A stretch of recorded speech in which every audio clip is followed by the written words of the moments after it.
also joined by Marcin McGavin, whose son, 3-year-old Dahi, still waiting for a heart transplant. Marcin, how are you doing at the minute? Well, William, thanks for having us on. So we're doing okay at the minute. We've been self-isolating since around the 16th of March, and it's been hard, but it's the right thing to do, and we feel safe at home. We're keeping Dahi very, very, very safe and away from people, from her own family, from his grandparents. It's heartbreaking for him, but it is the right thing to do.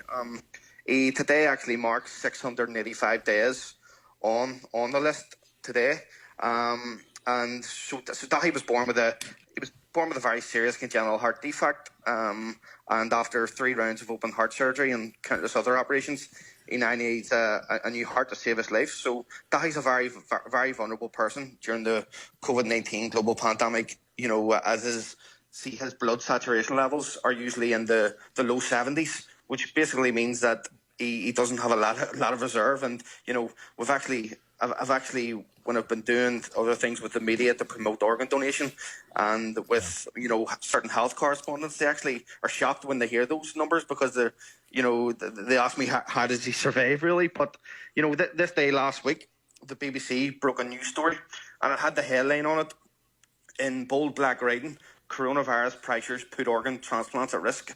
And in this article, it stated that 80 transplants were being carried out each week in the UK. Usually, this was a stat from last year, but now only a handful of the most urgent cases are going ahead. And I think it's very important to say the reasons for there not being as many transplants being carried out at the minute is totally understandable. But for individuals waiting on a transplant, or for families in our situations, it's absolutely terrifying. I have to say, I felt sick to my stomach reading the NHS press release last week, because if you think about it, all those Dahi and all those other people awaiting a life-saving transplant, they're already on an uphill battle, and this will make that already steep hill a little bit steeper. We've got a short statement that will tell you what you already know, I'm sure, Marcin, from the health department, which is that they've had to pause transplant services at the moment because of the COVID outbreak. The only solid organ transplants carried out in Northern Ireland are kidney transplant, which are carried out at the transplant centre in Belfast at the City Hospital.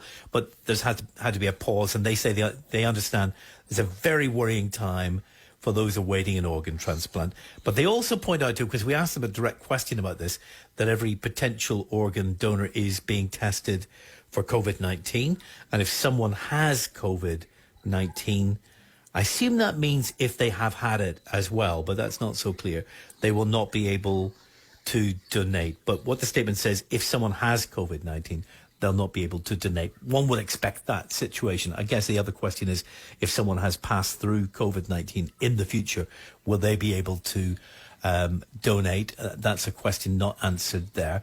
03030 80 55 55. Marcin's still with us. Maybe you've had an important operation or treatment or procedure cancelled.